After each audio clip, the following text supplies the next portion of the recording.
Hi, Andreas. Welcome to my show. It's a pleasure to have you here with me. It's Mike. Thank you for being with us and coming here in. Thank you very much. It's a great work that you're doing with Land. It's an organization that I really look up to, and your journey has been really inspiring for me. So let's explore your journey through this podcast. Let's start this conversation by talking about your one of your most recent projects, the Al-Urubah Park in Riyadh. Tell me about its concept, the vision, the design development, everything. Yes, thank you so much.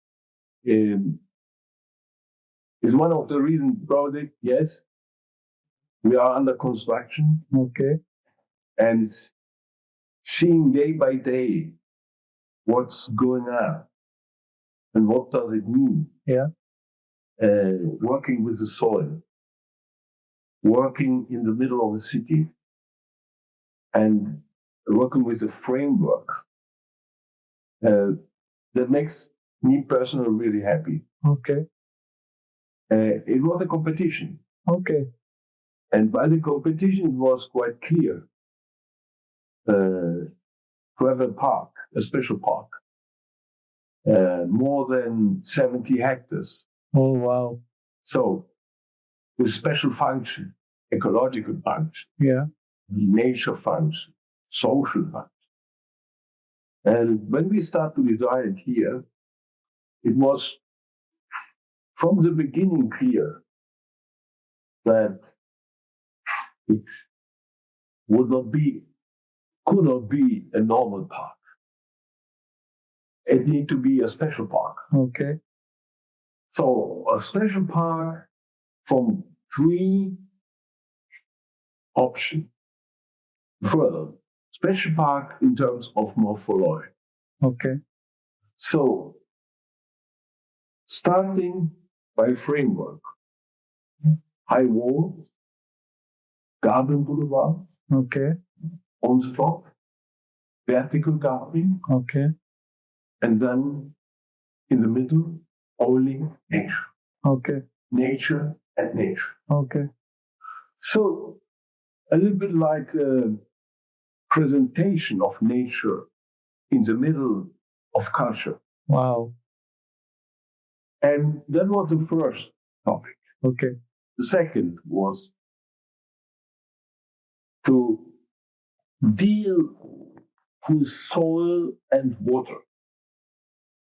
Because we always say that soil as a body, water as a soul, and the green is like a dress code. That's a great statement. So, soil as a body, and starting with the soil, need to understand the nature of the soil, the morphologic forming of the soil. And water comes in by the body. Yeah. So there's water, but we need to deal with it. Yeah. We need to work with it. So now it is, the whole park is able to store water in terms of storm water section. Yeah. And that makes it a park as an infrastructure. Yeah. Yeah. So a park as a green-blue infrastructure. And third point now is the digital driven. Yeah. Yeah. So younger people, and not only younger people, normally are walking in the street with this. Yes. And everything is filtered by here. Yeah. And so we try to understand how we can bring nearer the nature understanding for normal people. Okay. And you can do this, and that is digital driven.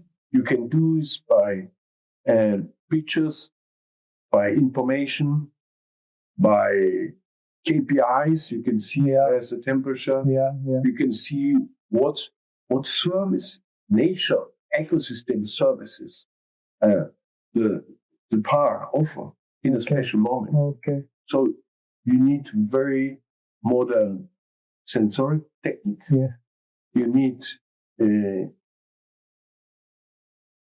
artificial intelligence. Yeah.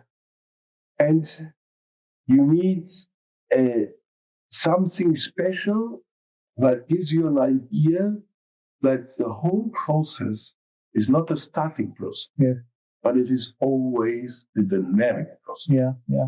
So the project as a process to be observed from the garden boulevard, to be observed from a higher level, and to see day by day, week by week, year by year, growing the park. And that is what we learned in the last year, 40 years. Okay.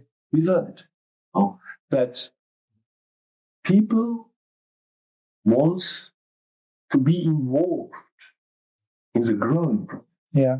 Because it is, if you are involved in a growing process, then you will be able to take care of what's growing up. Exactly. So we need to push smaller plants, greater plants, to bring people in so that that's your future capital. Okay. That's your life. Yeah. That's your park. And that means that we need digital driven, needs to show what's going on, but also to have a digital tool for maintenance and for programmation for the whole park. And that makes it interesting. Yes, very. But for us, the most important thing was the social impact of digital-driven park. So to make it curious, see what's going on. And you can see it here. Okay. And you can see it from home. Okay. And then you can go there. And then you have the storytelling. And all these interactive sessions will come in one app. Okay. So it is a living park and it is a living digital tool. Okay. So we need both. In our life. It's really commendable how you've adjusted to the needs of the society, needs of the young people. So, based on your answer, two questions come to my mind. First one is mostly related to landscape architecture. When you work on the landscape of Italy, it's different. When you work, let's say, in Canada, it's different. And definitely Saudi would have been a different kind of challenge. So how do you tackle these different kinds of landscapes with the same vision that land carries? Well, we said since a lot of years that it's the end. We have 3 sections. There are, the first step is exploring. You need to be curious to go there, not to wait that people come to you. Okay. But to go there, try to understand the culture, try to understand the needs, try to understand how does it work. So landscape is a mirror of everything what happened all around. Then you need to start collaboration to learn, because only in collaboration you can learn. So when we start with the competition of Urubah Park, we were coming from our experience in the Expo of Dubai. Okay. So there was an experience in planting trees, in dealing with public space, design, in this very, very critical situation. And that was the reason why I want to concentrate. Because it is not to make a park for pleasure. is to make a park for surviving. Yeah. Without this, you cannot build up a society. Yeah. And fortunately, there is the green vision of Riyadh. Yeah. And there is a big Saudi ambition for 2030. 30. Yes. So then it makes sense for us to jump in. Yeah. So we can bring in our contribution because they want to do something. So normally we are going there where people want to do something. Yeah. Where governments want to do something. Where mayors want to move something. Yes. So then it makes sense. Yeah. Exploration, collaborating, and then cultivate. Because all this kind of relationships needs collaboration and needs cultivating in time. Yeah. So our projects are ongoing projects since 10 years, since 15 years. The green race of Milan, since more than 20 years. So it is a cultivating process. Yeah. And then you know exactly that if landscape is life, and if landscape is a mirror of society needs, then you can work with your own knowledge. Yeah. But in a special application. Yeah. Yeah. So we are not alone. For their specialists, there are people that know everything there. So then collaboration makes sense. Exactly. Because this is not only collaboration for doing project, but it's collaboration for having knowledge transfer. Okay. So in our land academy, we want to push this knowledge transfer. Okay. We want to learn together. We want to share maybe also our mistakes. Yeah. So then it makes sense because everything comes in a dynamic process. Yeah. Even in Italy, Germany, Austria, Canada, Middle East, North Africa. So obviously there are other conditions, but there are not other needs. Yes. It's only a question of relationship. Yeah. And also right mix. Yeah. Yeah. Right mix. Perfect. And that is what normally when Jan Gehl, our inspiring father for public space design, said first people, then space, and then application. Exactly. So first of all, people needs. Then try to understand the space, try to understand the context. Yeah.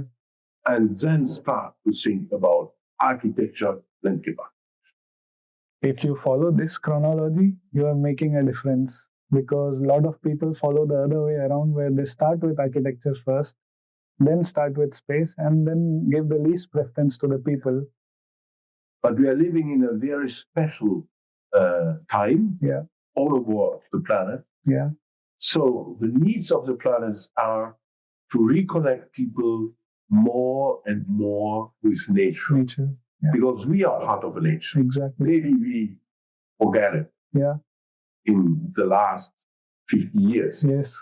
But no, we understand it day by day that we are part of nature. Yeah. So culture and nature are coming in a new relationship. And if maybe before culture are dominating, now nature will come, so we need to be very radical. Yeah, yeah. So Urubah Park is a nature positive statement. Okay. That's the Urubah Park because we concentrate. Yeah. And then we make a frame. Yeah. So normally you build up a small town, you collect the wall, and then you bring in buildings. Yes. We have them all, and we bring in nature. That makes a difference. Yeah, definitely. So in a few years you go there, and you have this concept. But you see it from your culture orientated point of view. Right. Okay. Now the other question that comes to my mind is, you were talking about this digitally driven park and how young people could see every update on their apps. When I think about nature and technology, they do not go together always, because we go in nature to get away from technology at times. We go in forests, we go to the mountains, to the beaches. How do you think in future these two will work together? Well, maybe you remember we talked about smart cities. Yeah. And smart cities were maybe the first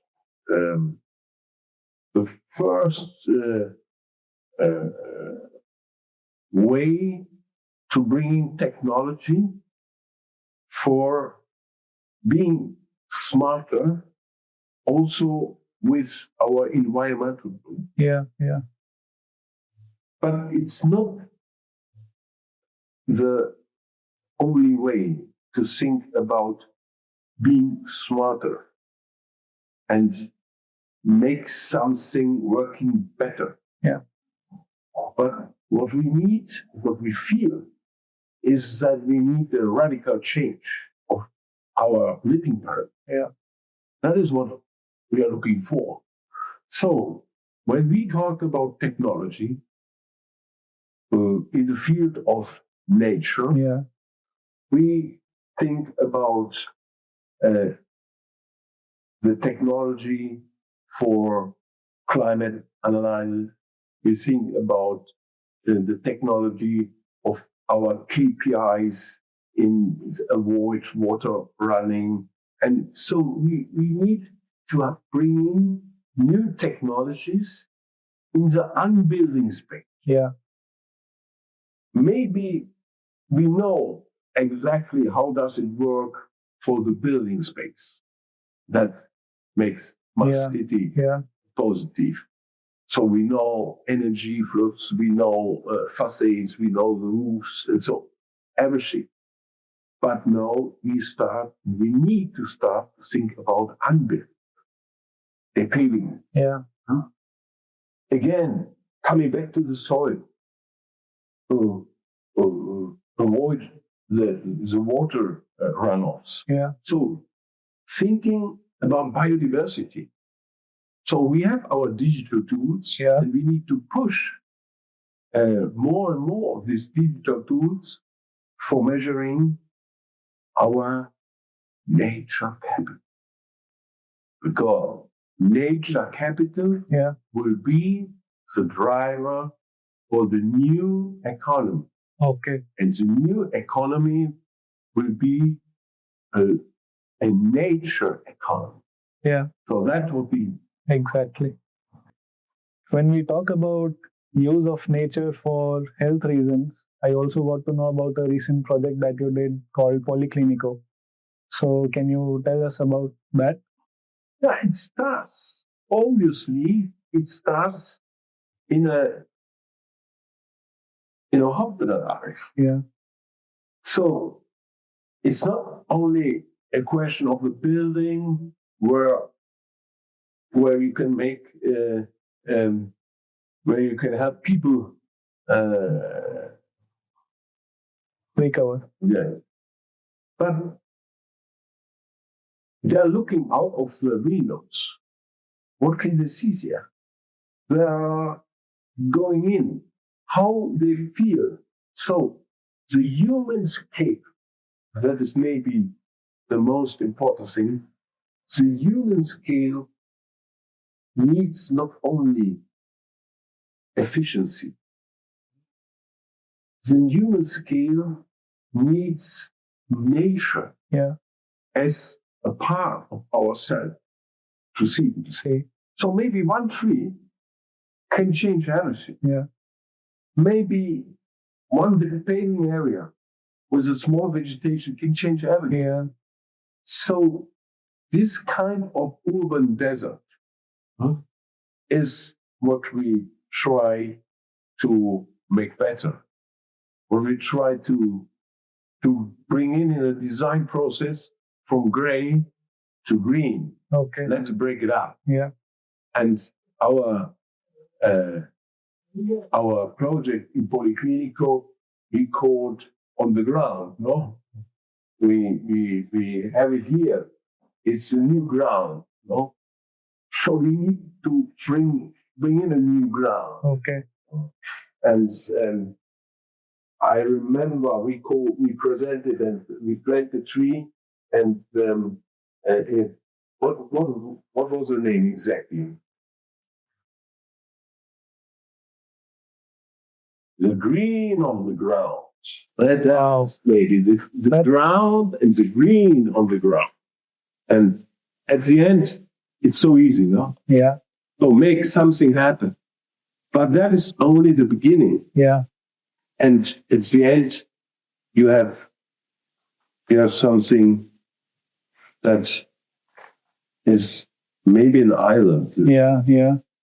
So we have, and we own this space in our cities.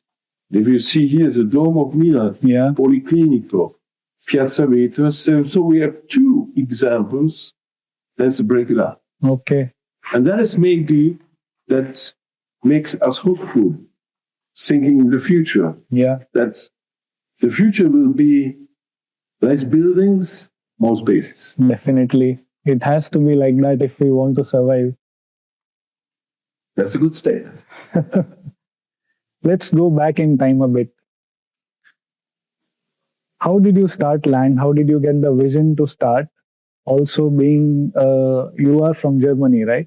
So, being from Germany, you came to Milan, started something which is now growing across the world. So, let's go through this journey. Well, maybe you know that I'm a gardener, first of all. Okay. I'm a German gardener, and then a German landscaper. Okay.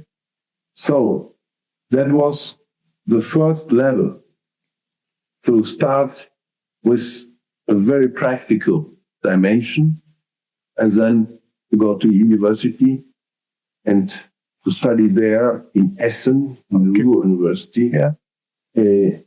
Landscaper. Yeah. Then stepping out in Italy was a reason to understand a little bit more about culture. Okay. Because Italy is a country of garden, Yeah. is a country of culture, Yes. is a country of art. So everybody wants to go from Germany to Italy. Okay. No. As Goethe said, no, kennst du das Land, wo die Zitronen blühen? No? Okay. You know this country where lemons are growing up. Yeah. Yeah. So it is starting here in Milan, where 40 years ago there was a really great city. Okay. The industrial close, a little bit as in the Ruhr area, Yeah. but in a smaller scale. And I had the opportunity to plant trees. So I was a really lucky man to start by planting trees Okay. in the urban forestry strategy of Milan Yeah. in 1984. Okay. So more than 40 years. 41 years.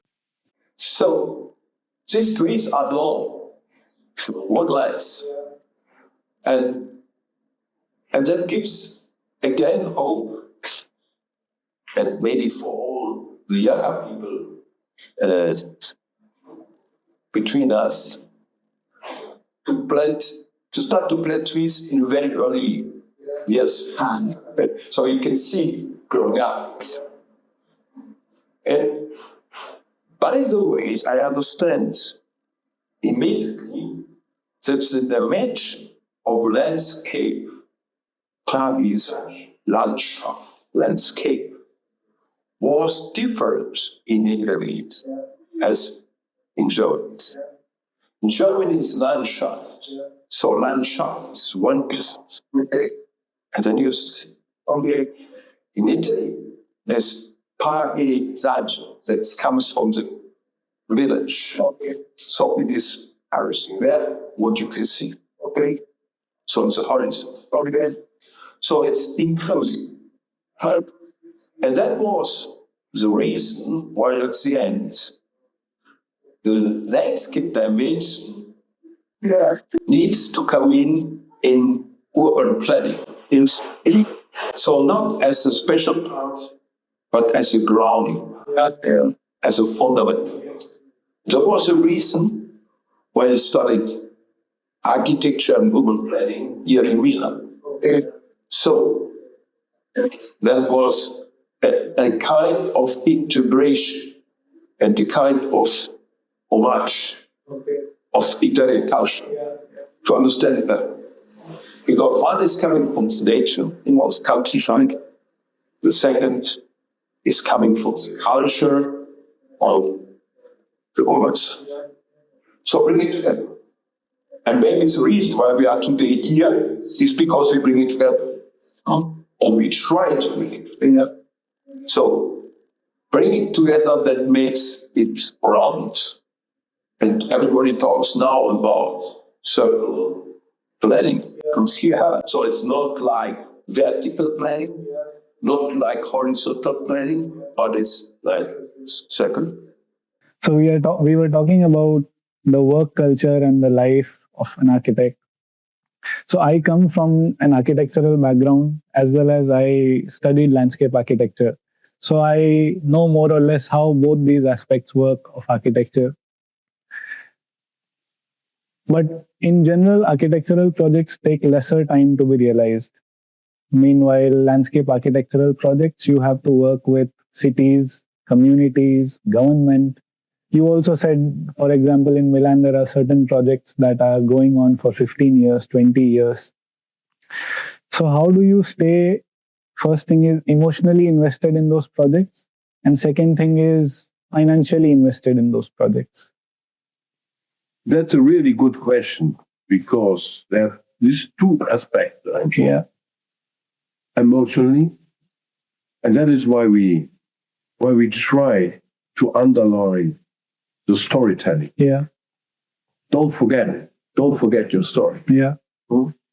Then you can write a new chapter, but you need to have a story. Yeah.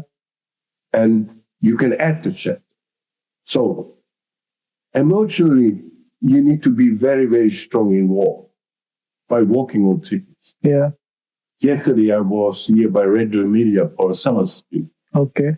And we talk about the inner parts of the country. Okay. So, less people there. What we can do? And we present our project from 15 years ago and from 10 years ago, the master plan. And there are people in the conference that worked with us 15 years ago, 10 years ago. Now they're in a different position. Yeah. As I said, yes, we remember. And now we want to start again. Yeah. So maybe it is to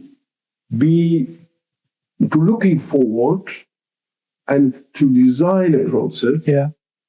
that can maybe don't start immediately, but then it start in 10 years or 15.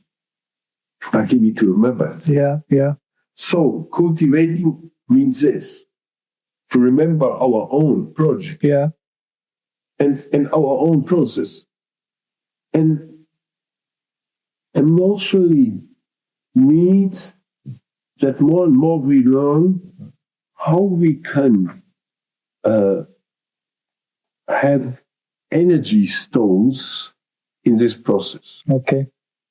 Maybe with smaller projects. So there's a big strategy, but then we have 12 50, 20 small court. Yeah.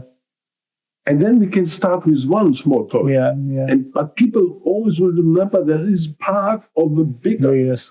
that is like a music. Yeah. So they are part of a bigger symphony. Yeah. And then makes it possible to remain involved emotionally. Because landscape is people oriented. Yeah. Borderland and people oriented. Yes. And that makes sense. Financial, it's not to earn money, but it's time to invest money. Yeah. By your own energy, by your own work, by your own teams, to invest. Yeah. So we are daily investing for the future. And I'm sure that the best way to work, invest in our own future, that is not only our future, but there's a community. Yeah, definitely. So, well, that is what we have on this both path, right? Yeah. Emotionally and financially. Working with private clients is one thing, but when you work with governments or such a long span of time, governments change, and maybe the funding also changes, policies change. Have you had a experience in any of your projects where things didn't go the way you planned?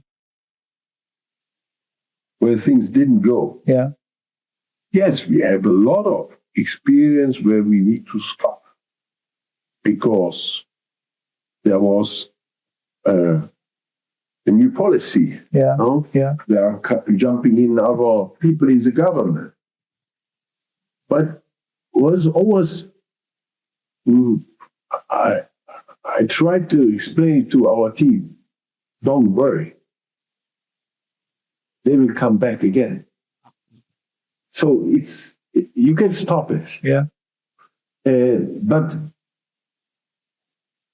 the problem, you cannot stop the problem. Yes. So then we are problem solver. Yeah. So if you have a problem, you can stop some solution. Maybe there are other solutions. Yeah. But at the end, to plant trees in the city, you need the cost. Yeah. You need the cost. Yeah. To deal with the unbuilding spaces, to deal with all the challenges coming to us. Yeah. We need to have a process. We need to have a governance. Yeah. So when we speak of complex projects which involve the participation of government, one project that comes to my mind is Mykolaiv in Ukraine. Just last week, I was sitting down with Leonardo Cavalli, and he was telling me about the strategies that One Works has proposed for the redevelopment. I would like to know your point of view from a landscape vision. What is the project about and what is land doing in Mykolaiv, especially in a city which is still officially under war? It's not over. One Works make great work. And they invite us to join the team and to think about urban landscape. Okay.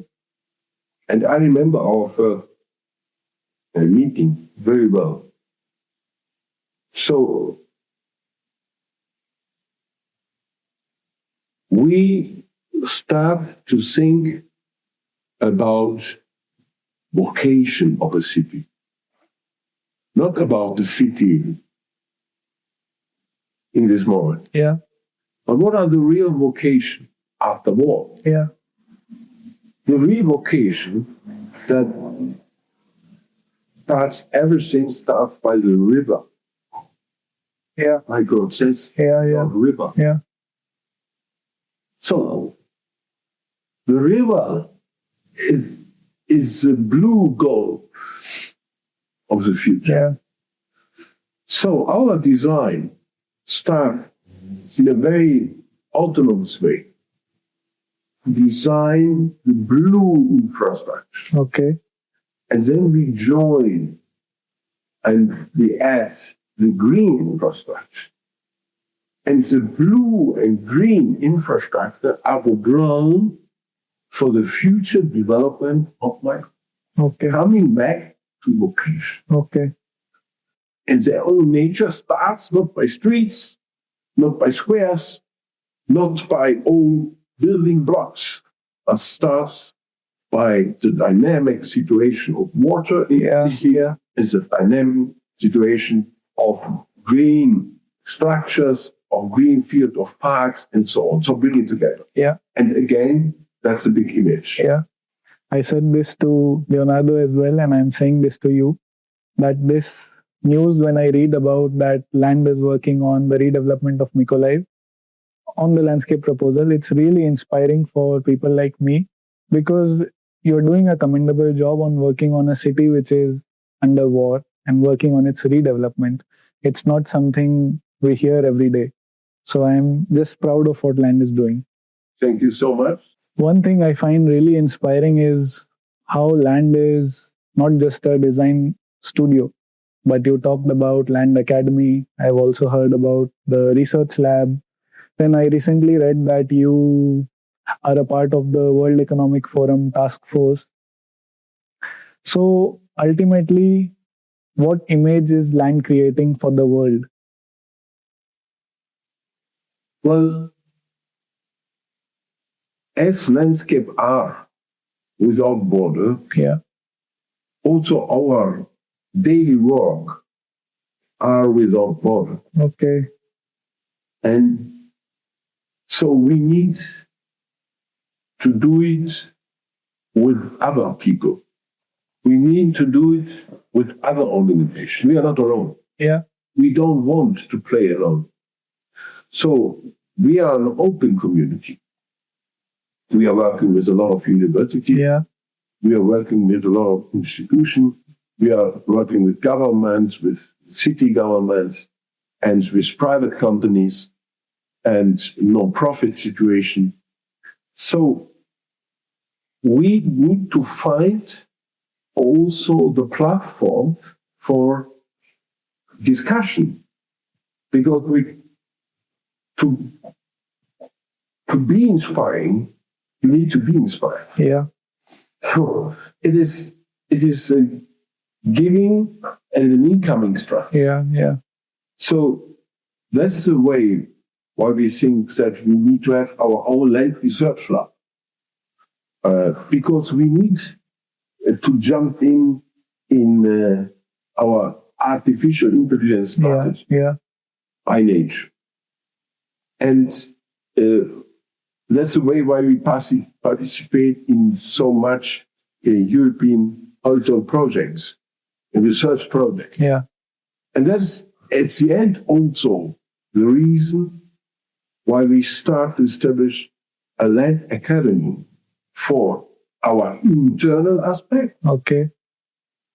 But also for our external aspects. Okay. This has been a great conversation about nature, philosophy, landscape, everything. It was really insightful, and thank you for your time. It means a lot to me. Thank you. Thank you for your time, for coming here, and thank you for the good preparation. Thank you.